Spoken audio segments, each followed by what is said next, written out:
وجوار نبی کا محمد علیہ وآلہ السلام اللہم ما بنا من نعمت فمنک لا الہ الا انت استغفرک واتوب الیک یا ارحم الراحمین بحق محمد وآل بیتہ الطیبین الطاہرین صلوات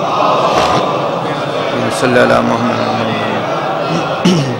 بسم اللہ الرحمن الرحیم الحمدللہ الذی خلق الخلائق الارضیۃ والسماویہ والصلاة والسلام على صاحب الدعوة النبوية وصولة الحیدریہ والعصمة الفاطمیہ وحلم الحسنیہ وشجاعت الحسینیہ اما بعد فقط قال اللہ تبارک تعالی فی کلامہ المجید وفرقانہ الحمید وقولہ الحق بسم اللہ الرحمن الرحیم وَيَقُولُ الَّذِينَ كَفَرُوا لَسْتَ مُرْسِلًا قُلْ كَفَى بِاللَّهِ شَهِيدًا بَيْنِي وَبَيْنَكُمْ وَمَنْ عِندَهُ عِلْمُ الْكِتَابِ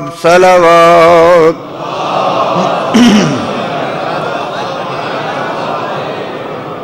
اللہ تعالیٰ اس سزاداری کو اپنی بارگاہ عزت میں قبول و منظور فرمائے۔ مجھے بتایا گیا کہ آج کی یہ نشست انتہائی مختصراً ہے، انشاءاللہ رات کو تفصیلی مجلس اعزاء اپنے وقت کے اندر اختتام پذیر ہوگی۔ ابھی مختصر سی مجلس اعزاء ہے، توجہ کا طالب ہوں، مسلسل عزاداری مجالس آپ سماعت فرما رہے ہیں۔ کل رات پہلی نشست تھی میری، اسی سورہ رعد 13ویں پارہ 43 نمبر کی آیت جس کا ترجمہ آپ نے سماعت فرمایا، اسی کی ذیل میں آج دوسری گفتگو ہے، علم معصوم اور شان معصوم کے حوالے سے ہے نا توجہ۔ وقت دامن وقت میں انتہائی کم گنجائش ہے، کوشش کروں گا کہ ہدیہ مصائب زیادہ آپ کی خدمت میں عرض کروں کہ مجھے بتایا گیا کہ حیدرآباد دکن میں آج کی ایک روایت ہے کہ شہزادہ علی اصغر کا جھولا اٹھتا ہے جناب رباب کی غربت کے حوالے سے، تو میں تھوڑا سا ذکر ایک جملہ جناب سکینہ کا اور ایک جملہ جناب علی اصغر کا آپ کی خدمت میں عرض کروں گا، لیکن اس سے پہلے سورہ رعد کی یہ تلاوت کا شرف جو میں نے حاصل کیا ہے، وَيَقُولُ الَّذِينَ كَافَرُوا، یہ جو کافر لوگ کہتے ہیں کہ تو اللہ کا رسول نہیں ہے، تیری رسالت کا انکار کرتے ہیں، کل ان سے کہہ دے، کل کفا باللہ، میری گواہی کے لیے تو ایک اللہ کافی ہے اور ایک وہ کافی ہے جس کے پاس علم کتاب ہے۔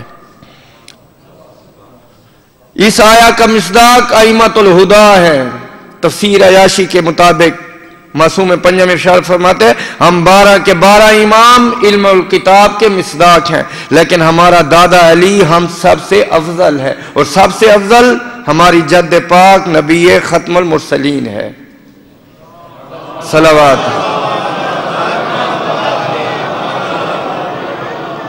یہ مکتب الہیہ کے سند یافتہ ہیں، دنیا کے کسی مکتب میں نہیں گئے ہیں، خالق نے ان کو راسخون فی العلم قرار دیا ہے، یہ ہر چیز کو جانتے ہیں، ہر چیز کو پہچانتے ہیں، چیز کی حقیقت کو بھی جانتے ہیں، چیز کی ماہیت کو بھی جانتے ہیں، جو کچھ ہو چکا وہ بھی جانتے ہیں، جو کچھ ہو رہا ہے وہ بھی جانتے ہیں، مستقبل میں جو کچھ حوادث رونما ہوں گے یہ ہستیاں وہ بھی جانتی ہیں، ہے نا توجہ۔ صرف چند دقیقے، سب شے کیوں؟ یہ عالم قرآن ہے، یہ علم لدنی کے مالک ہیں، یہ قرآن کے وارث ہیں۔ ابن عباس دنیا اسے مفسر قرآن کہتی ہے، ام رسول ہے، برادران کے ہاں بھی بڑا ہے اس کا مقام ہے، ہمارے ہاں مکتب امامیہ میں بھی اس کی بڑی عزت ہے۔ ابن عباس، عبداللہ ابن عباس مفسر قرآن ہے، رسول پاک کی حدیث کا راوی ہے، قرآن کی تفسیر کا لکھنے والا ہے۔ برکت کیا تھی کہ رسول پاک ایک دفعہ کھجور نوش فرما رہے تھے، حضور نے جو گٹھلی باہر نکالی اس نے فوراً اٹھا کے اپنے منہ میں رکھ لی ابن عباس نے،